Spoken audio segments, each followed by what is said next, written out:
tells them the same story, where he went to school, where he worked, S4, MIT, Caltech, all that. And they investigated. They were having the same problems that I was having. They couldn't verify a lot of this stuff.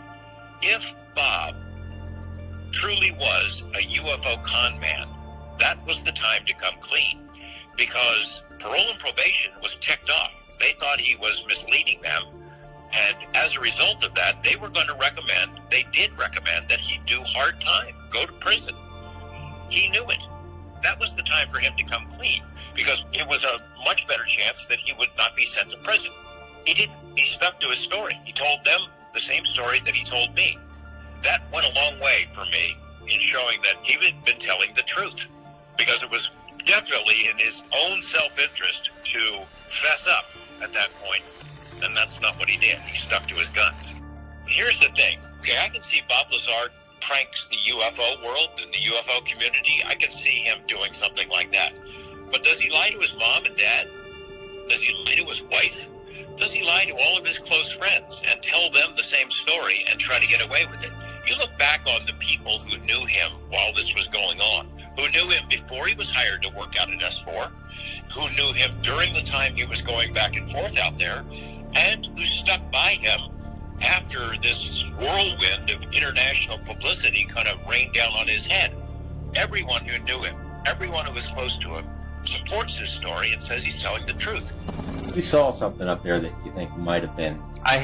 I really hate to say stuff that I can't put my hands on and say this is absolutely for sure. Okay, well, what did you say? I walked down the hallway at one time while I was working out there, and there were doors. The doors that go to the hangars, the smaller doors from the corridors, have a 9-inch or 12-inch square window with little wires running through it, just about head level.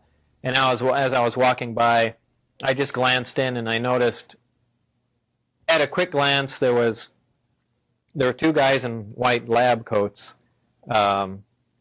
facing me towards the door, and they were looking down and talking to something small with long arms. Now, I was just surprised as I walked by, and I only caught a glance, but I don't know what on earth that was.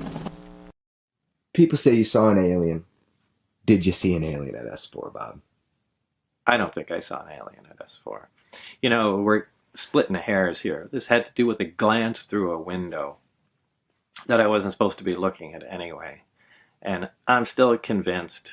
I looked in the window, and I think these guys had a doll in a small chair, which was, similar to what was in the craft. And I think they were just looking at dimensions, and they put something in there. And I just took it a glance, and it was just, something tiny sitting in the chair. I don't think there was an alien there posing for them. I think they just had a small character or something, doing measurements or something. Again, we're talking about, like a 400 millisecond glance. So now, how much can you see out of that? I never saw any aliens walking around there. I never heard anybody saying anything about living aliens. So I don't think that was it. But they did have a nickname for the aliens. The kids. The kids.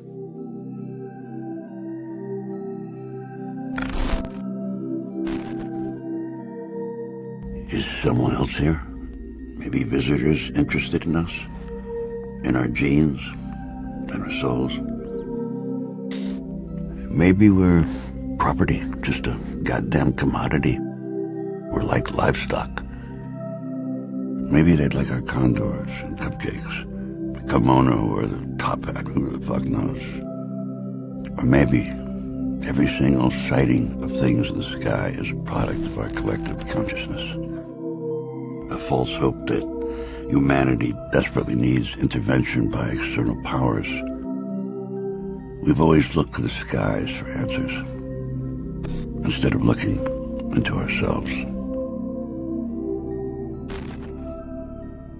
All right, so at what point, describe the evolution of your knowledge here? I mean, that you realize that this thing that you're working on came out of a flying saucer? Well, of course, I know that technology doesn't exist at all. Why? Well, it doesn't. Take my word for it. It's just technology that doesn't exist yet. I mean, you're talking about that there's Science doesn't even know what gravity is, much less how to produce it or control it. And here is a device that's producing it and controlling it and using it as propulsion. So, You're telling me there's a different physics. That was your job. You were working on that. The science was something we were trying to figure out, but we knew how the devices would operate. You know, for instance, the propulsion of the craft.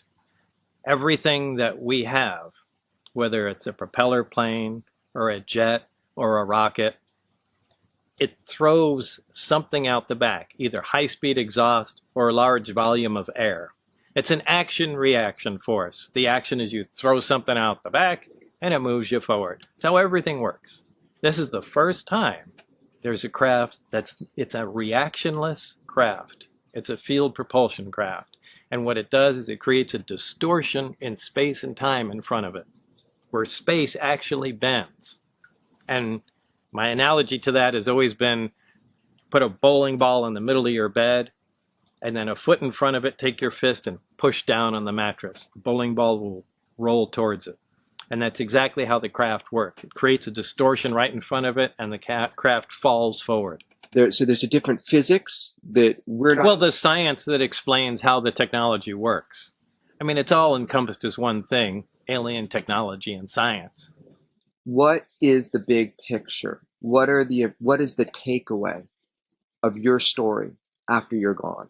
You're not a rebel kid with a jet car at Los Alamos today. Today's a different Bob Lazar, right? Right. What have we learned? What's the message of your story? The big thing is the suppression of extremely advanced technology and the suppression of unknown science. That's it. Those two things, to me, is the only thing that's important about what was going on out there. Yeah, there's another civilization, and like I've said before, that's a crime not to tell humanity about that, but that's a separate thing. Meaning that there is something different in science dramatically that we're not allowed to know? Right. Right. That is a true statement. Yeah, that's a true statement. The fact that there is another intelligent, technologically advanced civilization, we have some of their objects. That is really the pinnacle. That there's another civilization in existence that's intelligent that we know about. And we actually have artifacts from them that can operate. So, I mean, that's a big, big deal. But in my mind, there's a lot to deal with that. However, the science and the technology can change us dramatically. It can change the way the entire world operates, the economy, everything. So those stick out in my mind as being critically important. And we have it. Oh, we have them. You don't have to believe it, but we do. And you've seen it. I've seen it. And you've touched it. I've dismantled it. After you're exposed to it, just for a little while, it begins to settle in your mind that these are normal things. Okay, 115 belongs there on the chart, and this flies, and this is how gravity works. Great. Just like someone being from the 1800s being exposed to a car for a few days, he takes it for granted very quickly.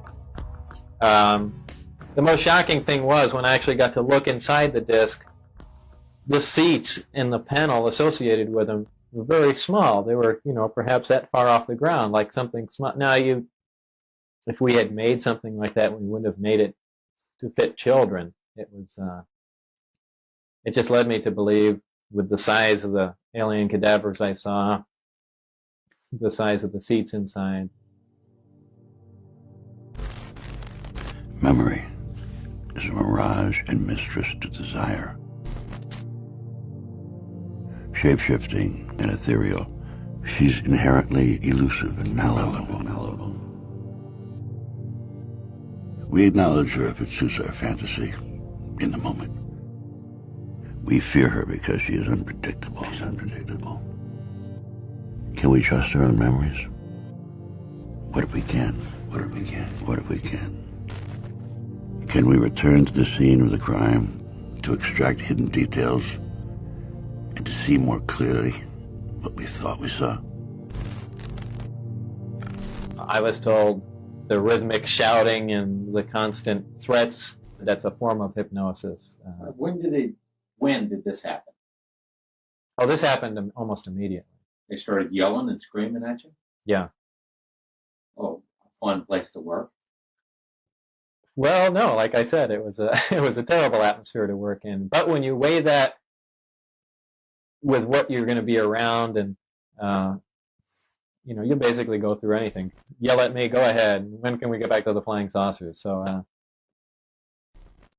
You did hypnosis to try to recall details from your employment and from the physics Right. of what you learned. Is that correct? Yeah, that's correct, with Lane Keck. Okay. And did you recall anything? Yeah, I did. I mean, specifics, things you might have missed. I basically wanted to try everything I could to prove what I was saying. So this is just another tool. You were familiar that hypnosis can work? Yeah. To recall? Yeah, and I had had it done to me before, so I had proven that, yeah, this really does do something. Let's try and remember some fine details, or... You wanted to recall some physics that you learned there. Yeah, I wanted stuff. to recall as much as I possibly could. I mean, so much went through my mind. Just imagine all the things you were seeing. And every one is completely fascinating and something you haven't seen before. It's just data overload. So I was hoping that hypnosis would get me relaxed enough where maybe everything was packed so tight together, maybe I could just start thumbing through things and just pick up even a couple little more tidbits could paint a bigger picture, and I could, possibly explain things better, or, possibly locate some of these other guys, or anything, any bit of information. So, yeah, and it was pretty handy. So you did recall some things technically. Yeah, technical things, and probably others too. More and more hypnosis is accepted. However, there's still a lot of misconceptions about it. Like what? Oh, they think that you go into a trance and the hypnotist does something and you don't remember it, and all of a sudden your life changes. And that's not the case at all. There's no mind control happening. Take a nice deep breath. Close your eyes and just think relaxation. Now just think about your head and relax your head. Now what I want you to do is to get as comfortable as you possibly can and just relax completely. Now double your relaxation and the number 100 will be there. 100. Double your relaxation and the number 99 will come right on in. Bob, from this moment on, you will recall and remember the material that you seek, and no one or nothing, past, present, or future, will stand in your way. Bob, you will remember, because you desire to remember, to remember.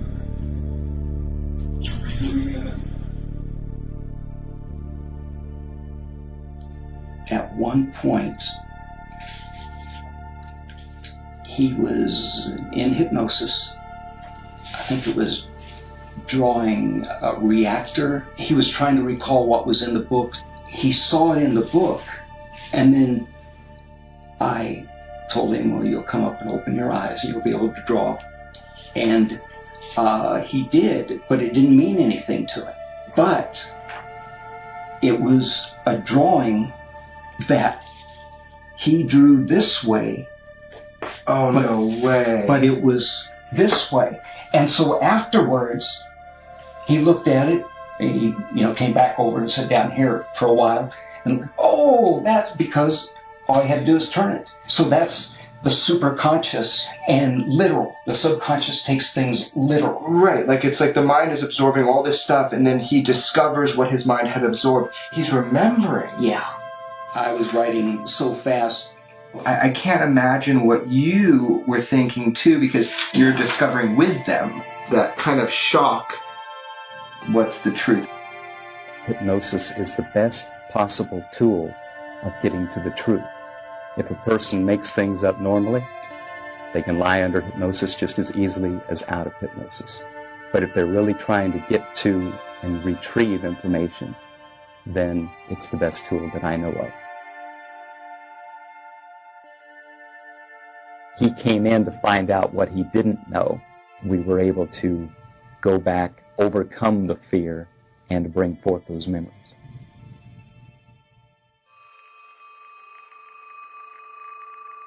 According to Lazar, his employer was the United States Navy. He says he and other government employees would gather near EG&G, fly to Groom Lake, then a very few people would get into a bus with blacked out or no windows and drive to S4. When you get off the bus, what do you see? Very interesting building. It's got a slope of probably about 30 degrees, which are hangar doors. And it has textured paint on it, but it looks like sand. It's made to look like the side of the mountain that it's in, whether it's to disguise it from satellite photographs or what. He says he was never told exactly what he'd be working on, but figured it had something to do with advanced propulsion. On his first day, he was told to read a series of briefings and immediately realized how advanced the propulsion was. The power source is an antimatter reactor. They run gravity amplifiers. There's actually two parts to the drive mechanism. It's a bizarre technology. There's no physical hookup between any of the systems in there. They use gravity as a wave, using waveguides, almost like microwaves. Polygrapher Terry Tavernetti runs a corporate security operation and is a former Los Angeles police officer. He put Lazar through 4 tests and concluded there was no attempt to deceive. And I left there thinking that I feel we do have some credibility to what the subject had to say. And that's when I went to some of my colleagues. Tavernetti sent the test results to a third polygrapher who agreed the results appeared truthful. Bob has explained to me multiple times he tried everything in his power to prove his story. I wanted to feel better for myself, so I said, hey, would you be willing to undergo a polygraph test? He did not hesitate. He said yes. 4 different tests on 4 different areas of Bob's claims. And he said afterward, there is no attempt to deceive at all. He's telling what he believes to be the truth. I have asked the question many times over the years, how did Bob Lazar know this stuff if he wasn't there? He knew there was a place called S4. I had called Nellis Air Force Base Public Information Office. They confirmed for me there really was a place called S4. Now, there's no news story prior to Bob Lazar about any place called S4. He knew about it. He also knew that EG&G had arranged to hire personnel, that if you were going to get a job out of Groom Lake, EG&G was the company that you would go through. He knew that there had been investigators at his home for the background check. You remember the guy's name. It was an odd name, Mike Thigpen. Now, how did he know? How did he know that Mike Thigpen works for a federal agency that does this stuff? After 30 years, and this guy dodging you, I found Mike Thigpen. I found Thigpen. That's amazing. I couldn't believe it. He's on the East Coast. I called him. I've talked with him multiple times. He won't go on camera because he doesn't want to kind of put a dark shadow upon the work that he did before. But personally, he conveyed to me that that was his job. That was exactly what he did in Las Vegas in 1989. And in fact, he remembers Bob Lazar. The most important thing Bob knew is that they were flying something that looks exactly like a flying saucer over Papoose Lake. And they flew them on Wednesday nights. And he took people out there 3 weeks in a row and showed it to them. And at least once, maybe twice, they recorded it on video. That's real. How did Bob know that? There have been no stories about test flights of flying saucers at Papoose Lake. And by the way, that's where it was. It wasn't over Groom Lake. It was over Papoose Lake. We checked out so many details that Bob had told us that turned out to be true. The existence of S4, Element 115, really did become an element years later, that Bob had been consulted by the lab which first synthesized man-made element 115. There was a whole long string of things that he knew that checked out. These milestones along the way, no matter how much we nitpick it apart, no matter how much people don't want to believe it, the evidence that he's telling the truth outweighs the evidence that he's not. Well, I agree with you. And if I did not believe that, I would not still be working on the story. I would not be publicly defending Bob Lazar.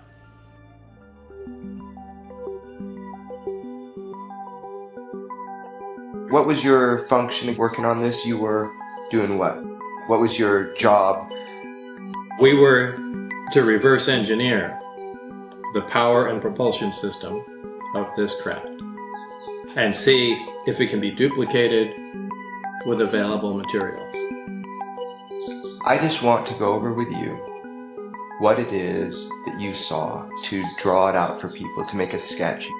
As you're seeing it, as if you're there at that moment, kind of go back in the past. It's the thing I termed the sport model. Underneath this floor, there are three large cylindrical devices. These are on mounts that allow them to completely swivel up to 180 degrees and in 360 degree rotation. Directly above each one is a small rectangular object. This is on the floor above. And these are the gravity amplifiers themselves. Looking down from the top, you'd have the center. In the very center, there is a small reactor. Surrounding this, in three equally spaced areas, are the amplifiers. So this is looking at it sideways, this is looking at it down from the top. And under these amplifiers, underneath, on the floor below, are the gravity emitters. So it's the reactor here, powering the gravity amplifiers. Gravity amplifiers output goes into the gravity emitters at the bottom, and the resulting gravity beam or anti-gravity wave can be pretty much put anywhere you want to. There was another level up here. Now I had access and was permitted to view and look at the operation of this main level with the gravity amplifiers and the level below, the gravity emitters. There is a level above which consisted of these two areas that I'm not all that familiar with. I assume these to be some sort of navigational engine. People call these large black rectangular areas on the top portholes. I believe they were some planar sensor array that just took in information from the surrounding area, whether it be patterns of stars or what have you. And there was their version of a computer or something to make determinations here that takes input from those sensors and then let the craft know how to orient itself and where it was in space. So that's what I assumed to be up there. I don't know for a fact. Again, that was not part of my job, and I was only led to believe that. The center antenna is really an extension of the reactor in the center, and that's a waveguide, which allows the emission of the gravity wave, which forms kind of a heart shape over the whole craft. That's how it creates its distortion. These gravity emitters can be swung all the way up to 180 degrees. And this allows the craft to essentially stand on two of them and hover, while this one swings up and creates a distortion in front of it, allowing the craft to slide forward. So that's how their low power mode, Omicron configuration operate. The Delta configuration uses all three, and unlike science fiction movies where you see flying saucers just flying along like that, they actually fly belly first. The craft flies along, leaves the atmosphere of the planet, It turns its belly to the destination. The 3 amplifiers focus in on the destination, and that's how it proceeds. So that's basically the operation of it and overall how things were laid out inside the craft. This is an alien spacecraft. Right, obviously.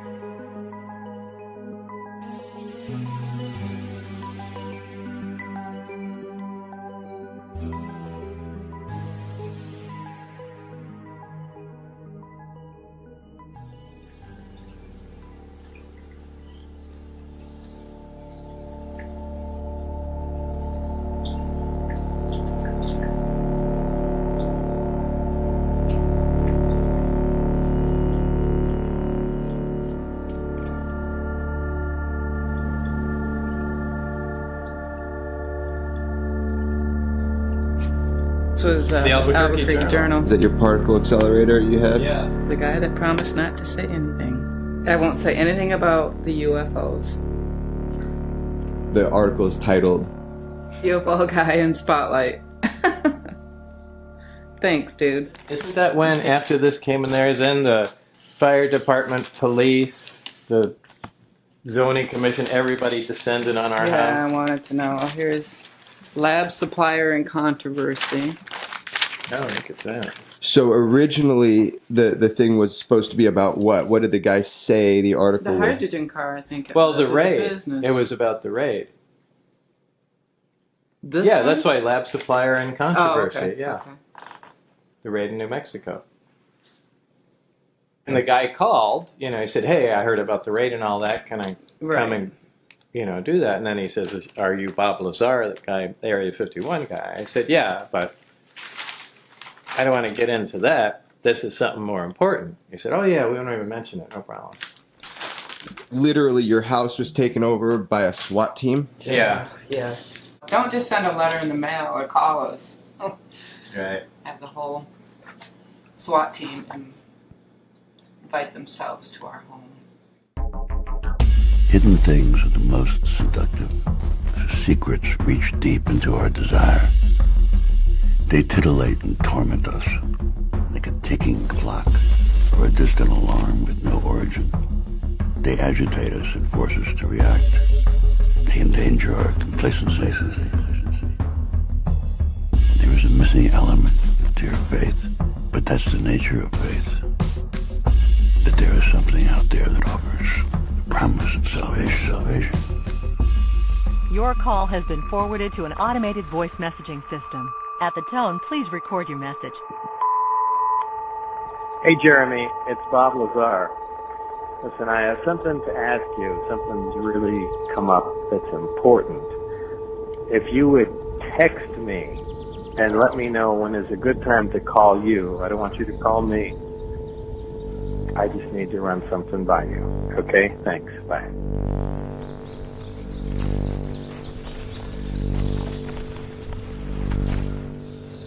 Alright, so the only record of this is going to be on the audio on this one file, and then this video clip. I'm not going to cut it, I'm going to let it run. Understood. Okay, then what I'm going to do is I'm going to encrypt it, and I'm going to put both of those two files into an encrypted thing to not be touched unless we decide it should be touched. That's fine. Okay, it'll be on 2 drives, but those 2 files will both be in an encrypted folder.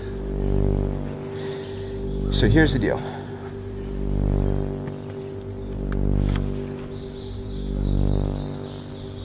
Did you ever get a piece of element 115 out of Los Alamos? I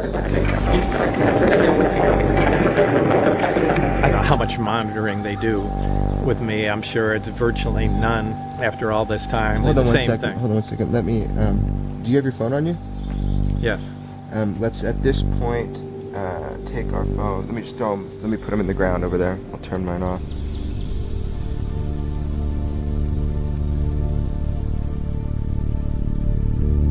I mean, maybe this has been kept from us for a good reason. A lot of people agreed to keep this secret. So, first of all, who am I to upset it? And second of all, Well, am I to outthink these guys? Maybe they went over all these scenarios already and they know how fucked up everything will be. So there's no guarantee that this revelation is going to make everything great. There's just as much chance it's going to make everything terrible, and I'll be to blame for that.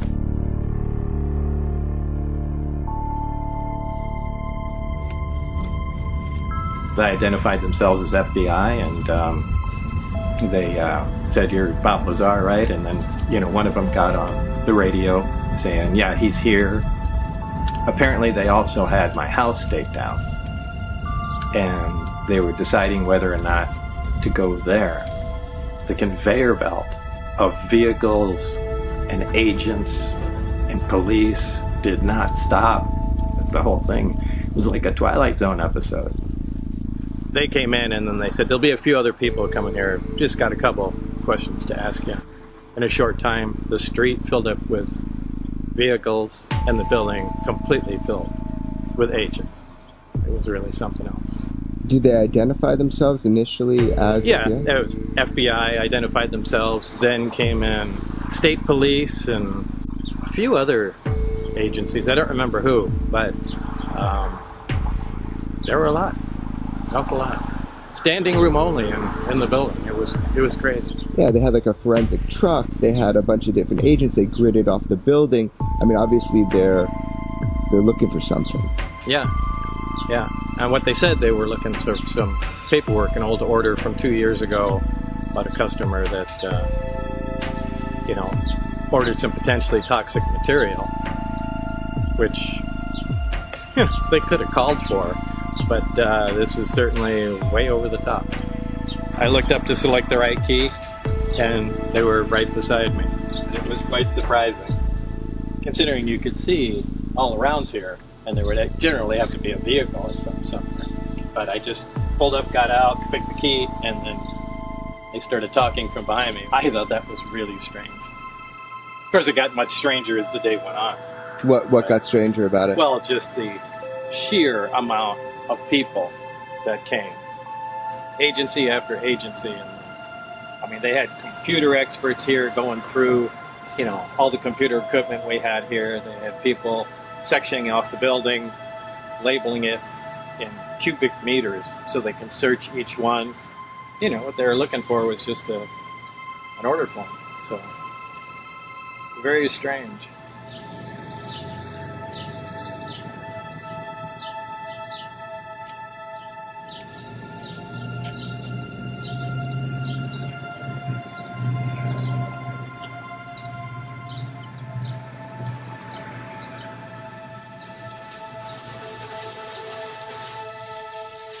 You've been raided 2 times? Twice. By more agencies than I can really recall. The FDA, to the NRC, the FBI, but they usually come in mass, and it's hard to pick out who's who.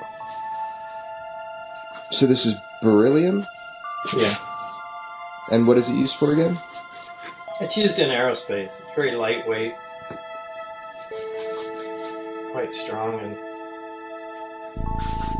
high temperature metal. Do you think that you were shaken down? To some degree you're being fucked with? I don't think they're just fucking with me. I am convinced there's ulterior motives. I firmly suspect that there's a lot more to it than they're saying, that they're looking for something else. What they're supposed to do is tie you up, put you in the middle of the room, have everyone watching you so that you can't, collaborate a story or, try to trick them or whatnot. So they just kept us all in separate rooms.